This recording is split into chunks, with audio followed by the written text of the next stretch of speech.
Blessings to everyone. Um, this is Mr. Scott here, and thank you for seeing us at the Association of the Yahweh is Faith, originally delivered. So I feel like this is gonna have to be my introduction every time I do a video, but and we call it IFAD. IFAD is an organization that wants to get into the original worship of Yahweh and the original Yahwehism.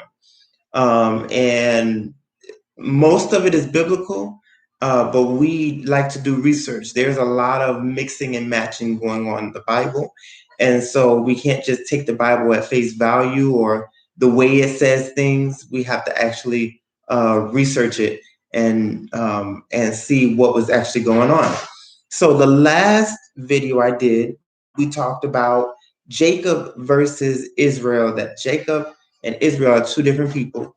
And we can tell by the texts that Jacob and Israel are two different people. And so one of the questions that a person, we also talked about the patriarchs, about Abraham, Isaac, and Jacob and Israel, how they were not worshipers of Yahweh. They did not know who Yahweh was.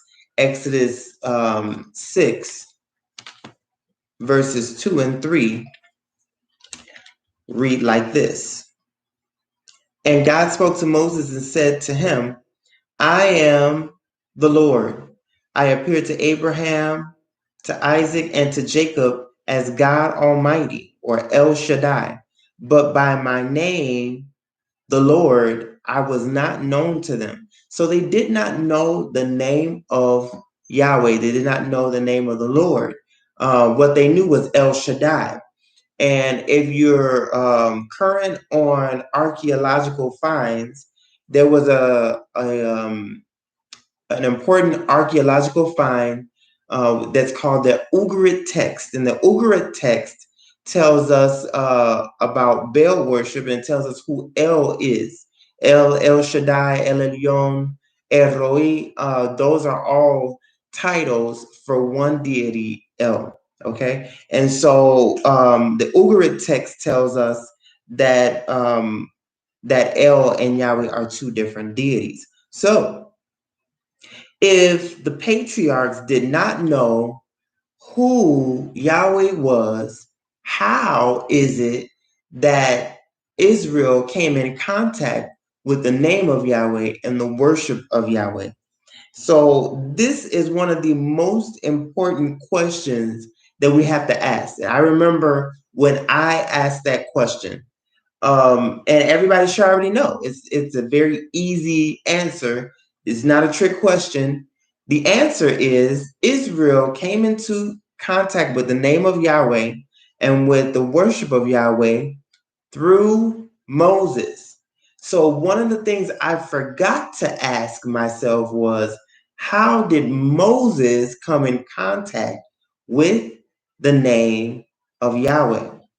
So Israel gets the name of Yahweh from Moses. How did Moses come in contact with the name of Yahweh? Any Christian, any Jewish person will definitely point you to Exodus chapter 3, where Yahweh reveals himself to Moses on the mountain. And he says, I am Yahweh. He introduced himself for the first time. And when Moses says, well, who do I tell the people that you are? I am that I am. The most famous verse. Okay. And so you'll automatically get pointed to Exodus chapter 3, but what will be ignored is Exodus chapter 2. So let's go to Exodus chapter 2, and we're going to start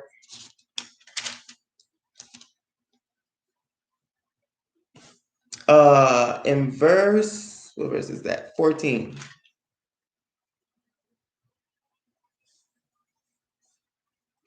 it says, then he said, this is, let me give you a little context. So Moses sees an Egyptian killing a Hebrew. And so he kills the Egyptian to save the Hebrew. The next day, two Hebrews are fighting. And the Hebrew says, what are you going to do? Kill me like you killed the Egyptian? And that's what we pick up in verse 14. It says, then he, meaning the Hebrew, said, who made you a prince and a judge over us? Do you intend to kill me as you killed the Egyptian? So Moses feared and said, surely this thing is known. When Pharaoh heard of this matter, he sought to kill Moses. But Moses fled from the face of Pharaoh and dwelt in the land of Midian, and he sat down by a well. Now, let's go into verse 16. Now, the priest of Midian had 7 daughters. Pause. The priest of Midian has 7 daughters. Who is the priest of Midian? There's no name given. They don't give you a name. They just say the priest of Midian. Okay? Whenever you see a priesthood or a priest, he has to be a priesthood in some religion. So a priest to what God? Melchizedek was a priest to El Elyon. Who is this guy a priest to? Now, taking context, again, that when we talk about Melchizedek, the text tells us that Melchizedek was a priest and to which deity he served as priest. But this text will not tell you. It says the priest of Midian. So now we have to figure out who the priest of Midian is. Let's continue reading. Now the priest of Midian had 7 daughters, and they came and drew water, and they filled the troughs to water their father's flock. So we know that the daughters, the women, are the daughters of this priest. We still don't know his name though. Then the shepherds came and drove them away, but Moses stood up and helped them and watered their flock. When they came to Reuel, their father, oh, okay. So the priest of Midian's name is Reuel, right? He said, how is it that you have come so soon today? So this means this was a custom. The ladies would go to the well, the shepherds would drive them away, and they would have to wait until the shepherds were gone to water their flocks. Verse 19, they said, and they said, an Egyptian delivered us from the hand of the shepherds, and he also drew enough water for us and watered the flock. So he said to his daughters, and where is he? Why is it that you have left the man? Call him that he may eat bread. And Moses was content to live with the man, and he gave Zipporah his daughter to Moses. We're talking about Reuel here. Now, skip to verse 3 and chapter 3 and verse 1. Now Moses was tending the flock of Jethro, his father-in-law, the priest of Midian. So the priest of Midian is mentioned in Exodus chapter 2, but he has no name. Now in chapter 3, his name is Jethro, but the person that was named in chapter 2 was Reuel. What's happening here? What is happening here? What's going on? Is his name Reuel? Is his name Jethro? Okay? But Jethro most definitely is the priest of Midian. Now, we're going to skip to chapter 4, Exodus chapter 4.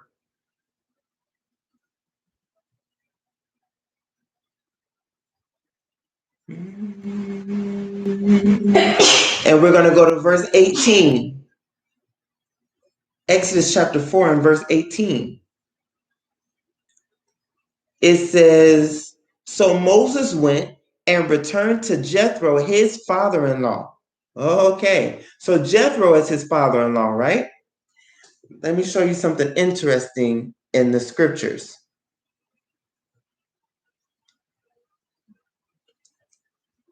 The question is, we know Jethro, Reuel, are they the same person? Are they two different people? We don't know yet, right? Just from reading the text, we don't know. We just know that there are two different names. Okay?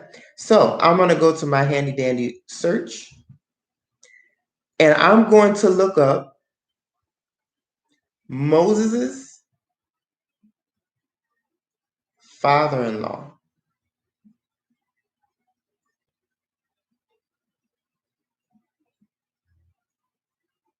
Okay? So the first time I get Moses' father-in-law is Exodus 3:1. Okay, we read that. And then there's Exodus 4:18. Exodus 18:1 says, and Jethro, the priest of Midian, Moses' father-in-law, heard all that God had done for Moses and for Israel, his people, that the Lord had brought out of Egypt. It's not giving me any new information. So Exodus chapter 18 is out. So we'll skip that one because it's not really giving us a new any new information about who the father-in-law is. But there is a Numbers chapter 10 and verse 29.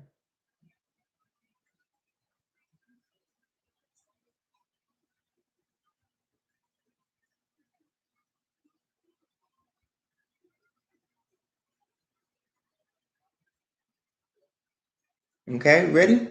It says, now Moses said to Hobab, the son of Reuel, the Midianite, Moses' father-in-law, we are setting out for the place of which the Lord said, I will give it to you. Come with us, and we will treat you well, for the Lord has promised good things to Israel. Well, we just got a whole different spiel here. Moses is talking to Hobab, the son of Reuel, Moses' father-in-law. So, what?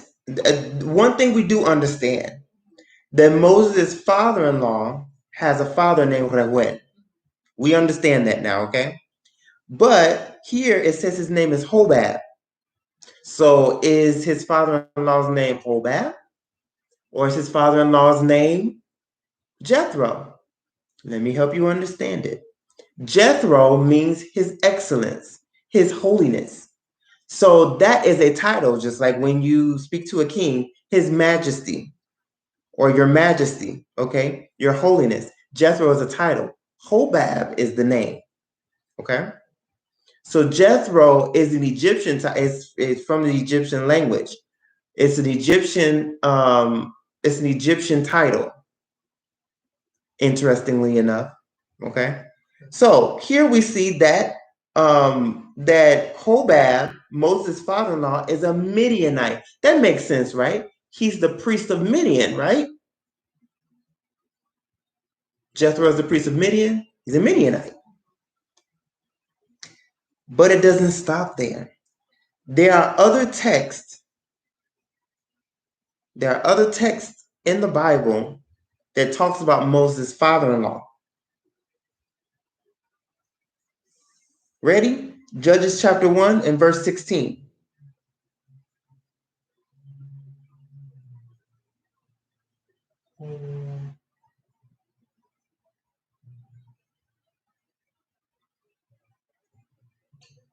Judges chapter 1, verse 16. Now, we've already understood that Moses' father-in-law's name is Hobab. Okay. Moses' father-in-law's name is Hobab. What we didn't figure out is he's a priest. He's a priest of what? Of what deity is he a priest of? And that's where everything seems to disappear. You never get a straightforward answer in the Bible. But Judges chapter 1, verse 16 is going to help us. Ready? Judges chapter 1, verse 16, it says, now the children of the Kenite, Moses' father-in-law, wait a minute. I thought he was a Midianite. So why are they calling him a Kenite now?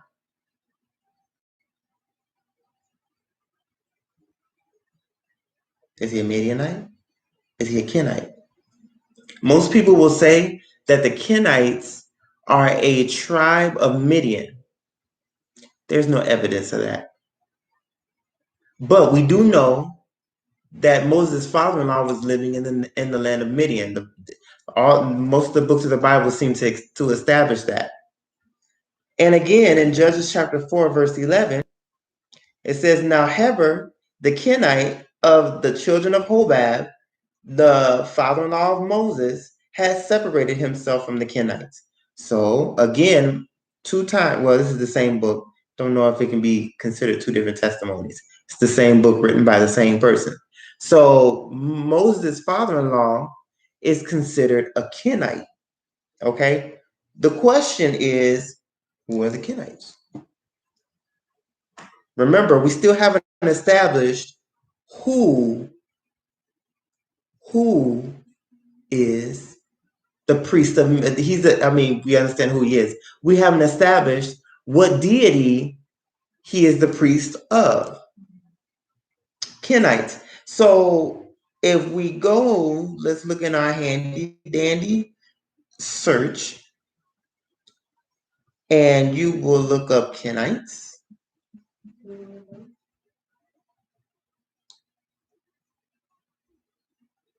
You'll see the name Kenites in Genesis 15:19, which means they were around during the time of Abraham.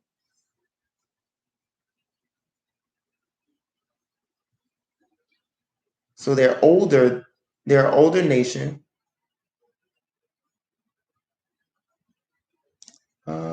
I think I looked. You know what? Let's just do a word study. That's what we'll do. We can take any verse that says Kenite, and we're going to look up Kenite. Strong's number 70, H7017, Kenite, and it will give you the definition of smiths. But that's not good enough for me. I want to go to the root word. The root word is Cain.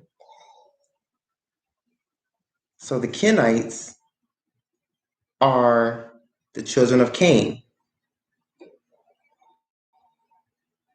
The Kenites are the children of Cain. Now, I can imagine that there are Christians and Jews. I've looked up Kenites on the internet. I have. And almost immediately, I see that the Kenites are the seed of the devil, the children of Satan. That's what the Kenites are. And the reason why they consider the Kenites the children of the devil is because Cain killed his brother. Okay? I think I want to look at that text. So let's go to Genesis chapter 4. Genesis chapter 4. And this is where we're going to stay for the rest of this segment. Genesis chapter 4. Genesis chapter 4. We all know the story, but let's read it anyway. Now Adam knew Eve, his wife, and she conceived and bare Cain. And she said, I have acquired a man from Yahweh. That's not what it says in the Hebrew, though. In the Hebrew, let me go to my Hebrew Bible. My Hebrew Bible. It says, her, it says, and she said, Kanite ish et Yahweh.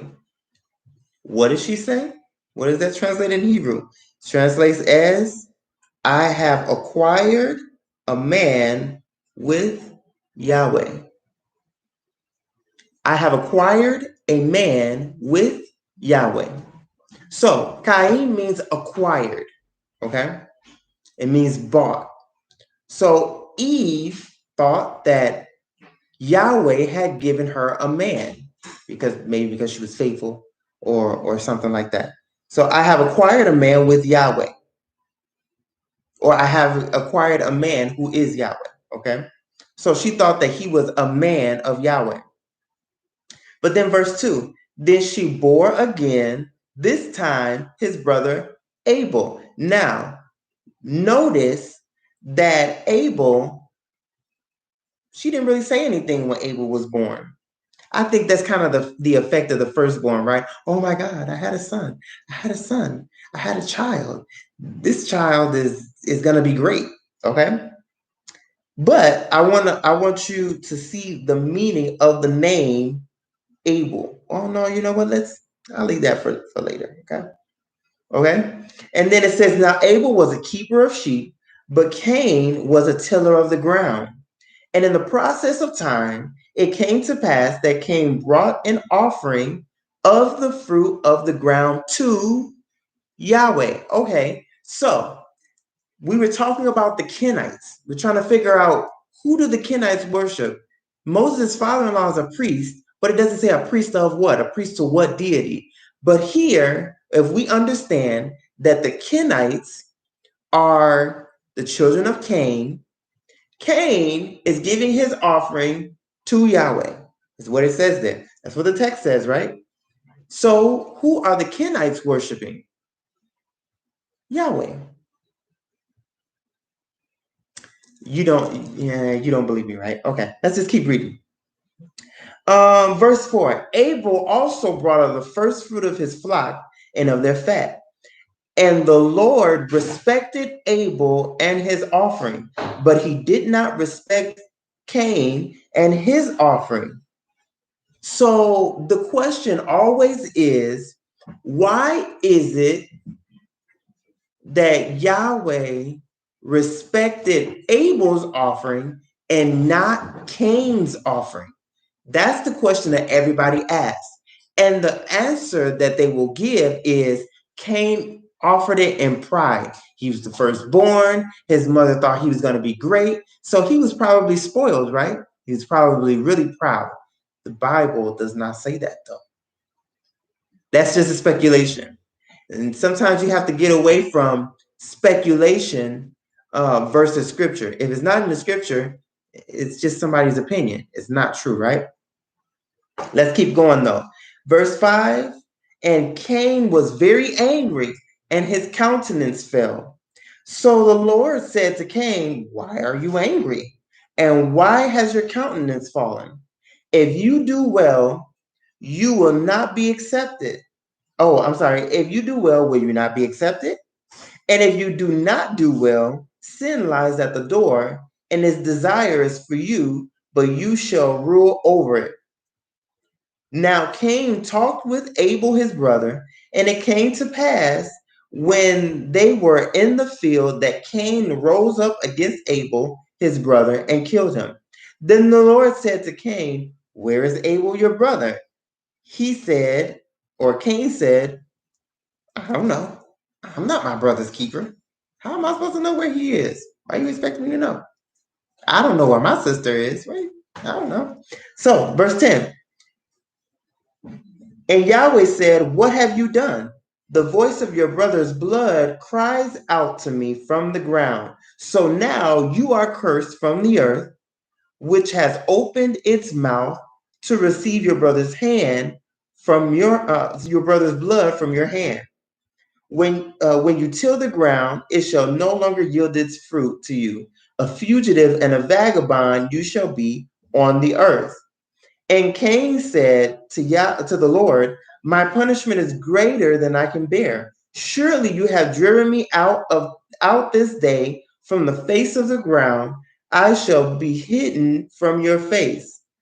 I will be a fugitive and a vagabond on the earth, and it will happen that anyone who finds me will kill me. And the Lord said to him, therefore, whoever kills Cain, vengeance shall be taken on him sevenfold. And the Lord set a mark on Cain, lest anyone finding him should kill him. Then Cain went out from the presence of Yahweh and dwelt in the land of Nod on the east of Eden. Here are some things that you should notice in this text. First, there's a meaning to Cain's name, but what's the meaning of Abel's name? Second, Cain gave what he had. He was a tiller of the soil. He gave what he had. Abel also gave what he had, but Yahweh accepted Abel and not Cain's offering. Why is that? Okay. What else should we notice? Cain kills Abel. Cain kills Abel. Yahweh comes to him and says, where's your brother? The all-knowing God just asked him, where's your brother? And a lot of Christians like to say, well, he knew, he was just testing Cain to see if he would tell the truth.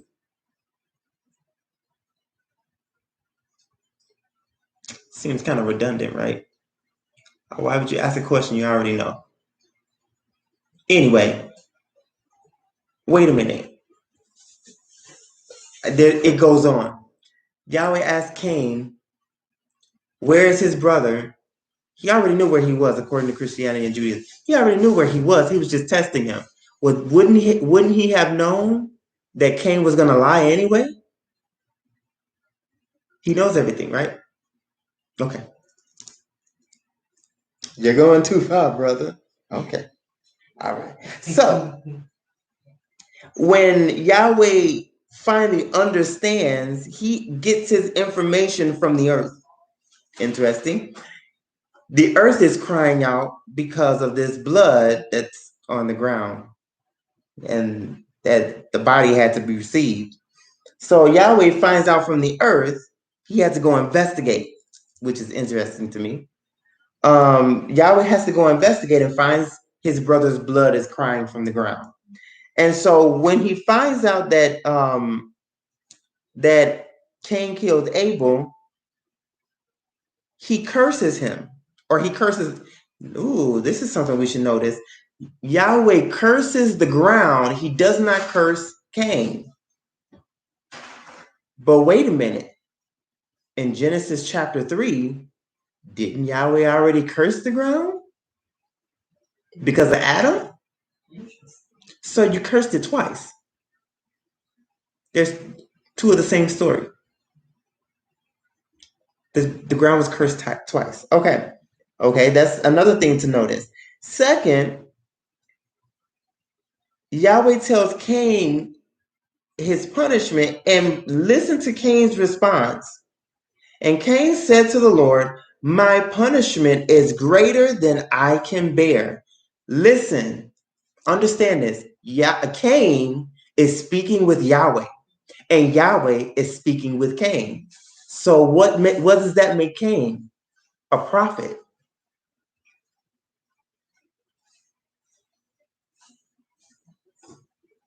Yahweh is speaking to Cain. Everywhere else in the Bible where Yahweh speaks to somebody, that person is a prophet. We got to be consistent, right? Really? So we got to be consistent. If Yahweh is speaking to Cain and Cain is speaking to Yahweh, he's got to be a prophet. Okay? Okay, he says, my punishment is greater than I can bear. Listen, I got to go back to verse 9. Listen to the casuality of, look how casual the conversation is. So, where's your brother? I don't know. Am I supposed to know? Wait a minute. The ground is crying out because he's dead. I'm giving you I'm putting you on punishment. It's so casual. It's like a friend talking to you. It I don't know how to describe it. Like, something should tell you that there's something going on in this text. There's something hidden in the text for that conversation to be so casual. Okay? So remember Adam and Eve. Yahweh spoke to them casually. Adam, where are you? Oh, I was naked, so I hid myself. Who told you you were naked? Did you eat that fruit I told you not to eat? Sounds like a friend. It's too casual. Too casual. But it doesn't stop there. Let's go to verse 14. Surely, this is Cain speaking, surely you have driven me out this day from the face of the ground. I shall be hidden from your face. That sounds like somebody in love. Let's be honest. I'll be hidden from your face. It sounds like a breakup. Are you breaking up? Yes, I most definitely am. And I won't let you be happy anywhere you go. Yeah. So he said, I will be hidden from your face, which is the language of a worshiper. Remember, we already said that Cain was giving an offering to Yahweh. So he was a worshiper of Yahweh. Okay? So now he's saying, I'll be hidden from your face, meaning, how can I worship you if I can't see you? Okay? I will be a fugitive and a vagabond on the earth, and it will happen that anyone who finds me will kill me. Okay? So Cain seems to understand the idea of justice. I killed somebody, I deserve to be killed. How does he understand that if no one has ever been killed? Who are these people who can kill him?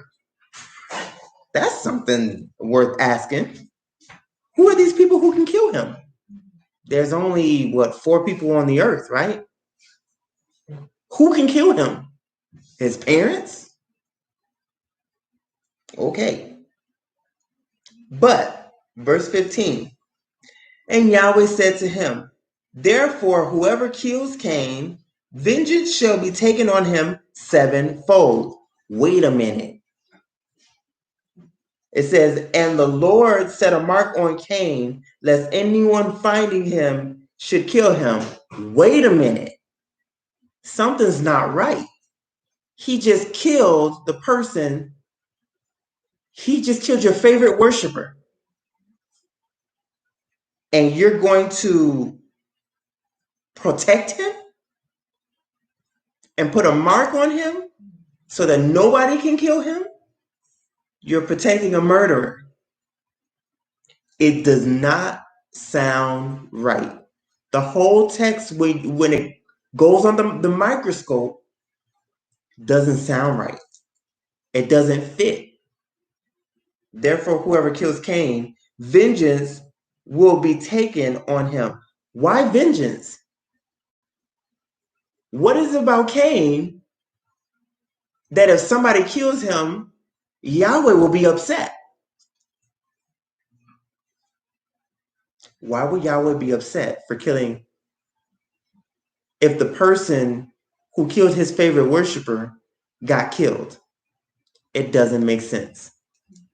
Okay, so let's go back to verse 2.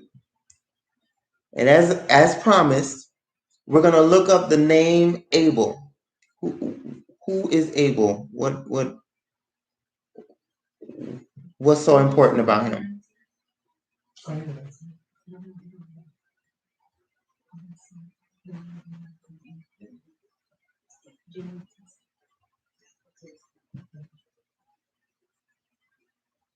Abel.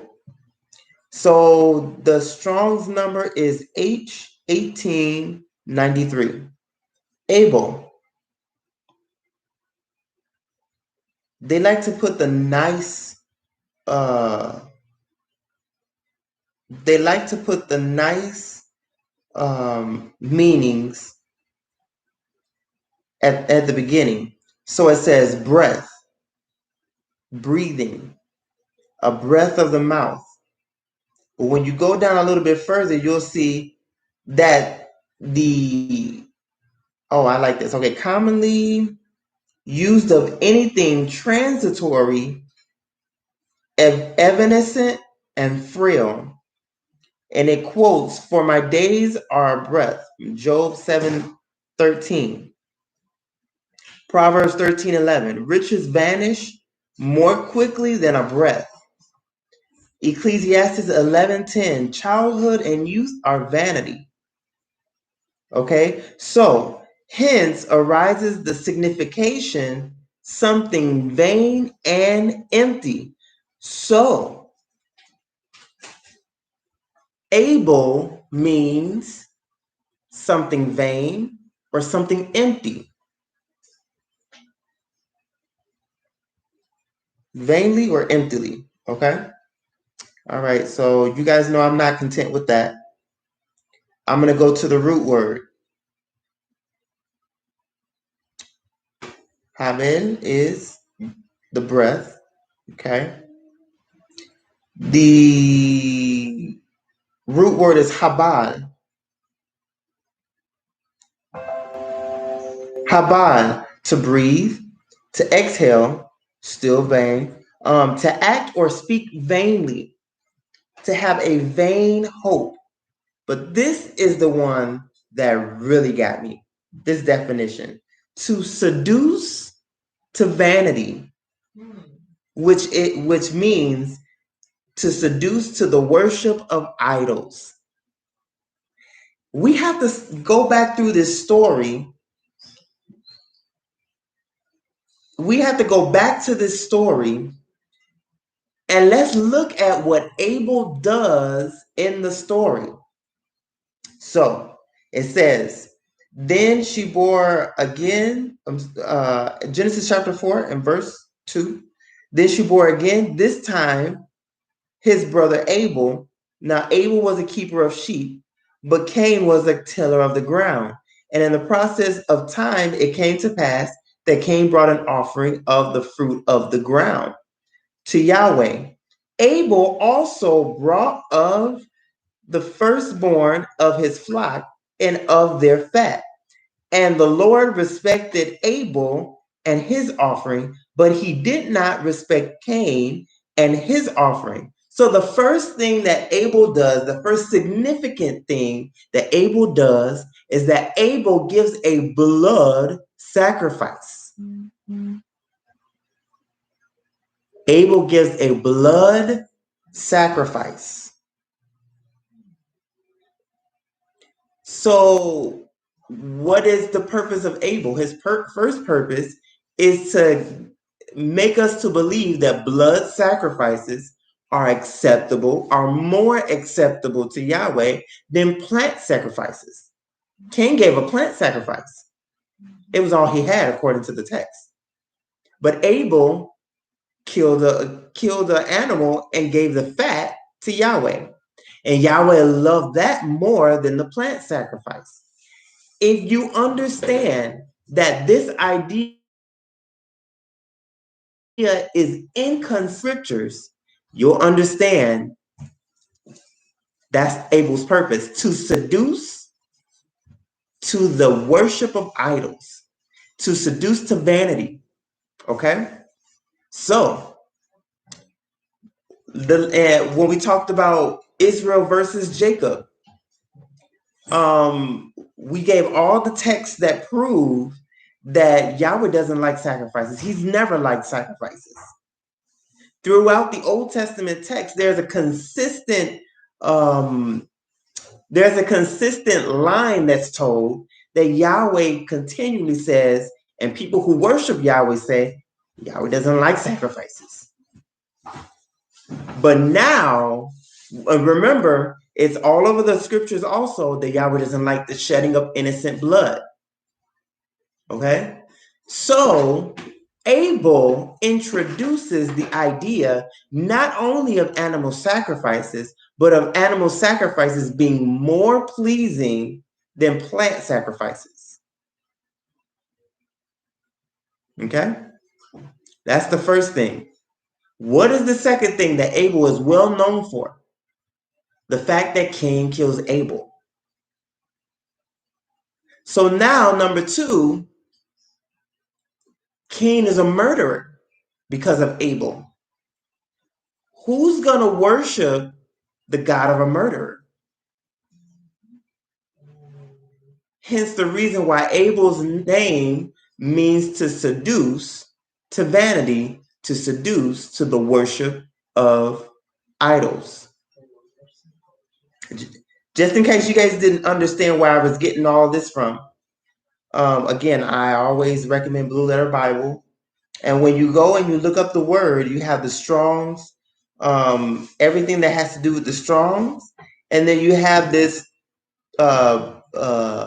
this section called I think it's Jacinus Hebrew Sheldon Lexicon. Okay, and when you look, it gives a very detailed description of the definition of the word. Okay.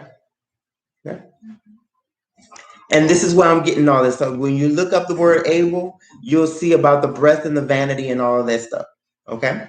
And so Cain kills Abel. Nobody wants to worship the God of a murderer. But what if Abel was never originally there? That means that Yahweh doesn't like animal sacrifices. Maybe plant sacrifices he might like. Okay, that's fine. We're not shedding innocent blood, right?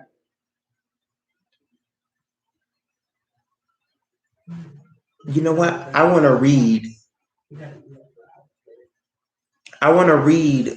the text without Abel. Okay? This is what I'm going to do. So Genesis chapter 4, starting at verse 1. Now Adam knew Eve, his wife, and she conceived and bore Cain and said, I have acquired a son from Yahweh. Skip down to verse 3.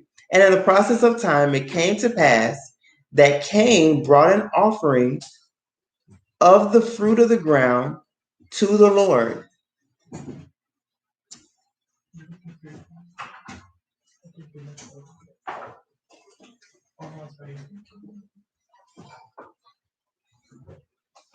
And we'll keep the second part of verse 4. And the Lord respected Cain and his offering. Let's skip down.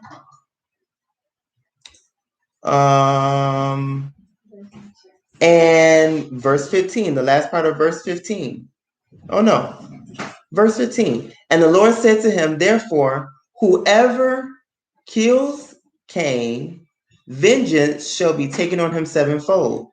And the Lord set a mark on Cain, lest anyone finding him should kill him. Interesting. So now, if we take Abel out of the text, Cain is a worshiper of Yahweh. Yahweh puts a mark on Cain. Okay? So, if you know about the Kenites were very well known because they had a mark on their forehead. They had a mark on their forehead right between the brow. Okay? They were known for that. They were also known for tzitzit. If you look at the Egyptian records, they're called the Shazu of Yahweh or the nomads of Yahweh. Okay? When we read further in Genesis chapter 4, we see that that most of the Cain's children became nomads. Okay? So they were nomads, and that was it, right? So the Kenites Without Abel in the story, the Kenites are the original worshipers of Yahweh. Well, no wonder it says in Genesis chapter 4 and verse 26, then men began to call on the name of Yahweh. So this is directly correlated to Cain, even though the text is saying that it's connected to Seth. Okay. So it says, then men began to call on the name of Yahweh. The only people who were calling on the name of Yahweh were the Kenites. Now, one of the things you'll notice is when you go through the genealogy, there are women noted, which is something that you don't see in a lot of the genealogies in the rest of the scriptures. But particularly verse 22, well, we're about 6 or 7 generations down. It says, and as for Zillah, she also bore Tubal-Cain, an instructor of every craftsman in bronze and iron. And the sister of Tubal-Cain was Naamah. Why does it mention Naamah? Turns out that Naamah, according to the Jewish Talmud, was the wife of Noah, the same Noah who went into the ark. Okay, which brings me to a very important question. If the Kenites were the children of Cain and they were before the flood, how is it that they survived the flood if the flood was worldwide? Well, my answer is this. Research proves that the flood could not have been worldwide. There was no worldwide flood. But there was a flood in a region. You would have to look up what's called the Black Sea Deluge hypothesis. The Black Sea Deluge hypothesis basically says that there was a regional flood around Turkey, and I forget what the details, how that happened, but from 10,000 BCE until about 5,000 BCE, there was a change happening in that region, which supposedly was connected to farming. So, if the flood was regional, then that would easily make it so that anybody could escape if they wanted to. But we're going to focus on Noah. The Kenites, because only Noah's family was on the ark. The Kenites then will come from Noah, right? No, because they're the children of Cain. He wasn't a child of Cain. Okay, where is he from? We don't know. Possibly from the sons of Seth. Who knows? But I don't know if you noticed this, but when you compare Genesis chapter 4 and the genealogy of Cain to Genesis chapter 5 and the genealogy of Seth, a lot of the names are alike. Enoch, Lamech, and even some of the names that are not alike, they look alike. Jared, So, I'm just going to go to Noah. It says in the text that the Ark of Noah rested on Mount Ararat. Where is Mount Ararat? Mount Ararat is in modern day Turkey, ancient Anatolia, or Asia Minor. So the worship of Yahweh came from Anatolia. Okay? The worship of Yahweh came from Anatolia. Whereas the worship of El, that Abram knew, came from Mesopotamia. On two different sides. Well, one is north, Well, the other one is north too, just two different sides of Canaan. And we already explained that Canaan was not the name of a person, an actual person, but it was the name of a geographical location. So the worshipers, the Kenites, were already in the land or somewhere around the land during the time of Abram. In Genesis chapter 15, whoever spoke to it couldn't have been Yahweh that spoke to Abram. It was El who spoke to Abram. El promises Abram the land of the Kenites. So wherever the Kenites were, Abram was promised that land, okay, which was Anatolia. At that time, they were in Anatolia. So how do they get from Turkey all the way to Saudi Arabia, which is where Midian is in Saudi Arabia? When the Hittites invaded, the Kenites moved. There are certain verses in the scriptures. Let's go to Deuteronomy chapter 32.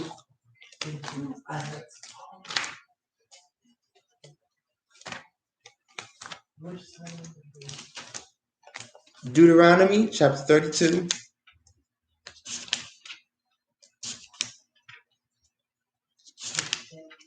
Deuteronomy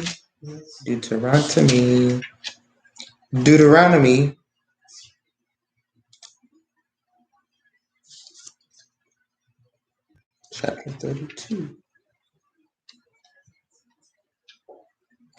Give me a minute while I find the verse.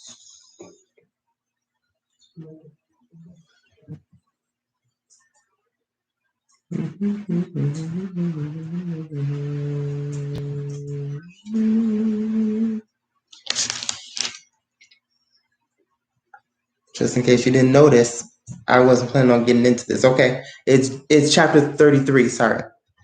Deuteronomy chapter 33. It says, "Now this is the blessing with which Moses, the man of God, blessed the children of Israel before his death. And he said, the Lord came from Sinai and dawned on them from Seir. He shone forth from Mount Paran, and he came with 10,000s of saints. From his right hand came a fiery law for them." Okay, so look at this carefully. The Lord came from Sinai. He dawned on them from Seir. Where is Seir? Seir is in Edom, modern day Jordan,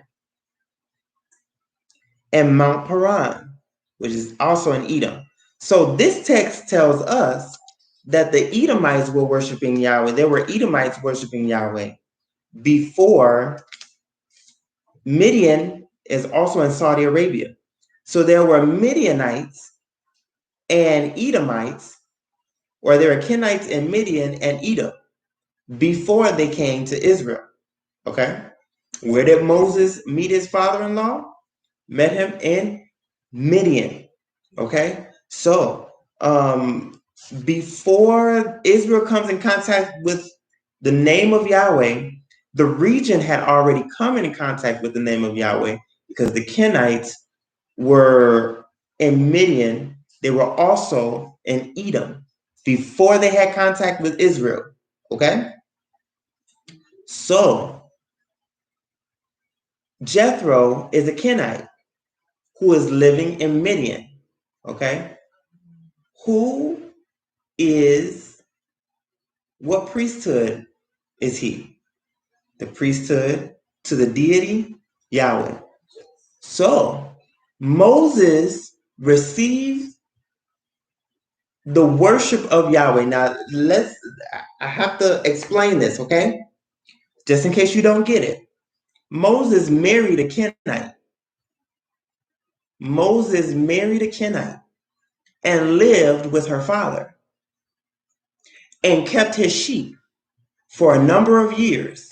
That's more than enough time to know who Yahweh is. If that's not enough, you have to look at Noah. Noah's wife was a Kenite. And by the time the flood came, Noah was already pleasing to Yahweh. There's another significant Kenite that's mentioned, and that's Jael. Jael is the woman who killed the general Sisera in Judges chapter 4. Jael. So Jael is a Kenite woman.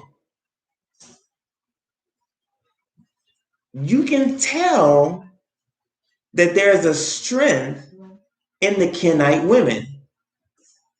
There's a strength in the Kenite women that apparently draws the men in. So even if you don't think that Moses himself learned about Yahweh, you can see that these women apparently had a very strong influence, or they themselves did something for Yahweh. Okay? There is something else that you also have to take into consideration. And that is in Jeremiah chapter 35. Jeremiah chapter 35 talks about a man named Jonadab, who was the son of Rahab. Jeremiah chapter 35. It says, then the word which came to Jeremiah from the Lord in the days of Joachim, the son of Josiah, king of Judah, saying, go to the house of the Rechabites, speak to them, and bring them into the house of the Lord, into one of the chambers, and give them wine to drink. Then I took Jozaniah, the son of Jeremiah, the son of Jebezaniah, his brothers, and all his sons, and the whole house of the Rehabites. And I brought them into the house of the Lord, into the chamber of the sons of Hanan, the son of Igdaliah, a man of God, which was by the chamber of the princes, above the chamber of Maaseiah, the son of Shalom, the keeper of the door. Then I set before the sons of the house of the Rechabites bowls full of wine and cups. And I said to them, drink wine. But they said, we will drink no wine, for Jonadab, the son of Rahab, our father, commanded us, saying, you shall drink no wine, you and your sons forever. Who is this Jonadab? Why is he important? Why did they mention him? We got to go to 2 Kings.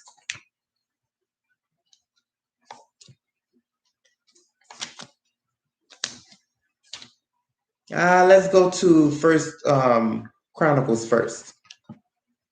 First Chronicles. First Chronicles. First Chronicles chapter 4.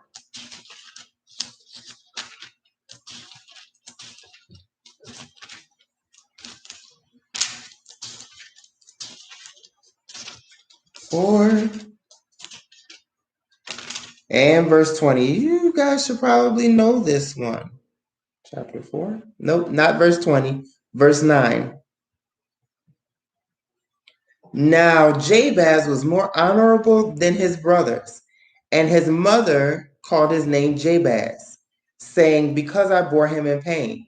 And Jabez called on the God of Israel and saying, oh, that you would bless me indeed and enlarge my territory, that your hand would be with me, and that you would keep me from evil, that I may not cause pain. So God granted him what he requested.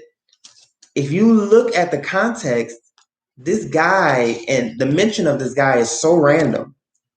It's extremely random. So let's go back to First Chronicles chapter 2.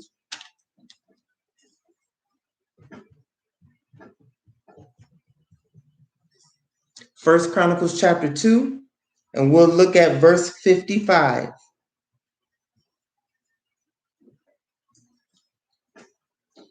It says, and the families of the scribes who dwelt at Jabaz. So Jabaz was a person, and he prayed that Yahweh would give him land and territory. Well, apparently, he did get that land. It says that God gave him what he requested. So now there is a land named Jabaz. So the scribes who dwelt at Jabaz were the Terathites and the Samaathites and the Sukathites. So these are whole peoples. Not only did he enlarge Jabaz's territory, but there's something else that's important about this verse. When we go on, it says, these were the Kenites who came from Hamath, the father of the house of Rahab. Okay, so now we know where the Rahabites come from, and we know that they are Kenites, but they are not from Moses' father-in-law. They come from Hamath, which means that there were Kenites in different places. Okay? I wonder why the Kenites, Moses' father-in-law, kind of die out a little bit. Ever think about that? Why did they just die out? So, Rahab is a Kenite. The Rahabites are Kenites. So, we're also going to look at 2 Kings. Will be the last text. 2 Kings.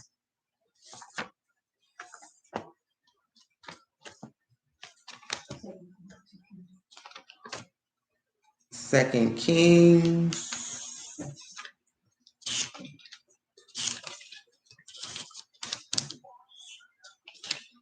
Chapter 10.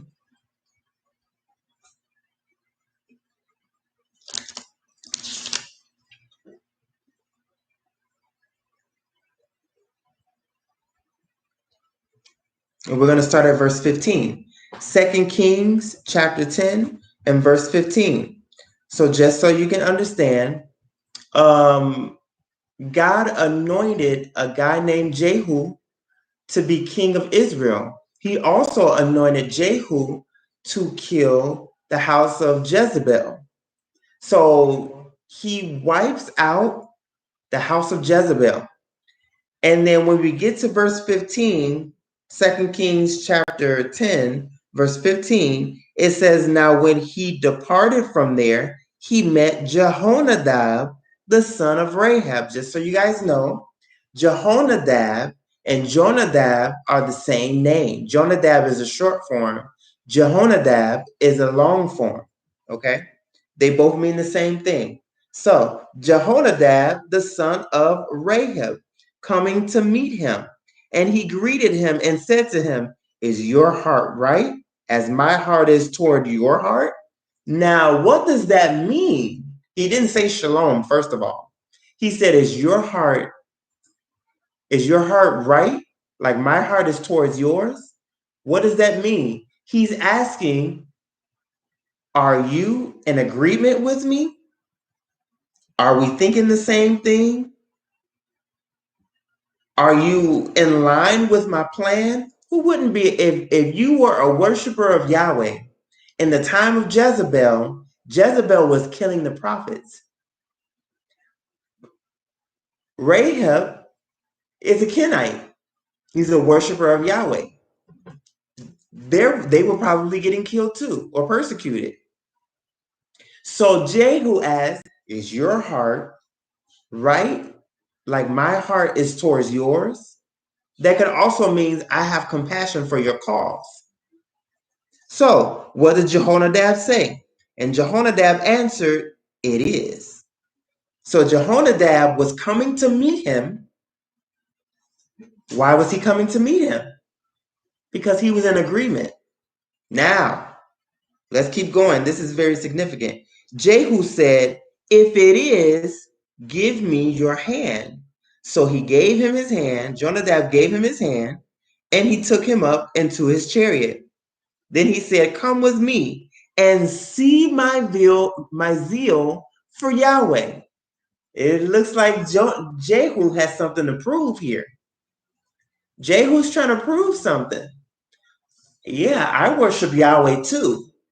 Now, if you're looking at this and understanding that the Kenites were the original worshipers of Yahweh, everybody knew it, and everybody knew who a Kenite was. How?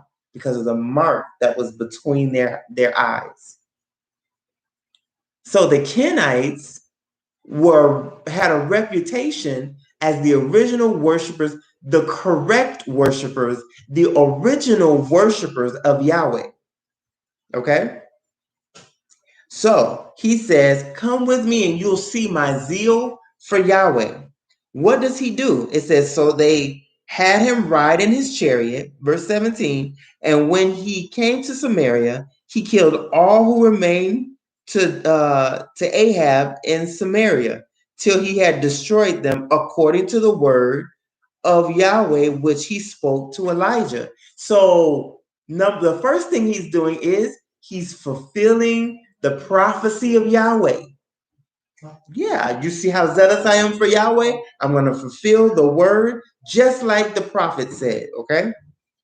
Verse 18, then Jehu gathered all the people together and said to them, Ahab served Baal a little, Jehu will serve him much. Now therefore call to me all the prophets of Baal, all his servants, and all his priests. Let no one be missing, for I have a great sacrifice for Baal. Whoever is missing shall not live. But Jehu acted deceptively with the intent of destroying the worshipers of Baal. So now, not only is he fulfilling prophecy, now he's trying to get rid of all the worshipers of Baal. Okay? And Jehu said, proclaim a solemn assembly for Baal. So they proclaimed it. Then Jehu sent throughout all the land, all of Israel, and all the worshipers of Baal came, so that there was not a man left who did not come. So they came into the temple of Baal, and the temple of Baal was full from one end to the other. Sounds like a big Christian convention to me. So they came into the temple of Baal, and the temple of Baal was full from one end to the other. And he said to the one in charge of the wardrobe, bring out vestments for all the worshipers of Baal. So he brought out vestments for them. Then Jehu and Jehonadab, the son of Rahab, went into the temple of Baal and said to the worshipers of Baal, search and see that no servants of Yahweh are here with you, only the worshipers of Baal. So they went in to offer sacrifices and burnt offerings. Now Jehu had appointed for himself 80 men on the outside, and he said, if any of the men, whom I have brought into your hands escapes, whoever lets him escape, it shall be his life for the life of the other. Now it happened as soon as he had made an end of offering the burnt offering, that Jehu said to the guard and to the captains, go in and kill them. Let no one come out. And they killed them with the edge of the sword. Then the guards and the officers threw them out and went into the inner room of the temple of Baal. And they brought the sacred pillars out of the temple of Baal and burned them. Then they broke down the sacred pillar of Baal and tore down the temple of Baal and made it a refuse dump to this day. Thus Jehu destroyed Baal from Israel. So Jehu proved to Jehonadab how zealous he was by fulfilling the prophecy of Elijah the prophet and by killing the worshipers of Baal. In conclusion, where did the worship of Yahweh come from if the patriarchs of Israel did not know who Yahweh was? The worship of Israel came from Moses. Who did Moses get it from? He got it from the Kenites. Who are the Kenites? The Kenites are the original worshipers of Yahweh according to the scripture. Genesis chapter 2 tells us that Cain was the first one to bring an offering to Yahweh. Okay? They didn't do animal sacrifices. Cain did not give in animal sacrifices because Yahweh does not like the shedding of innocent blood. So, who are the Kenites? Where did the worship of Yahweh come from? You got to look up the Kenites. Y'all be blessed. I pray this was a blessing to you. Good night.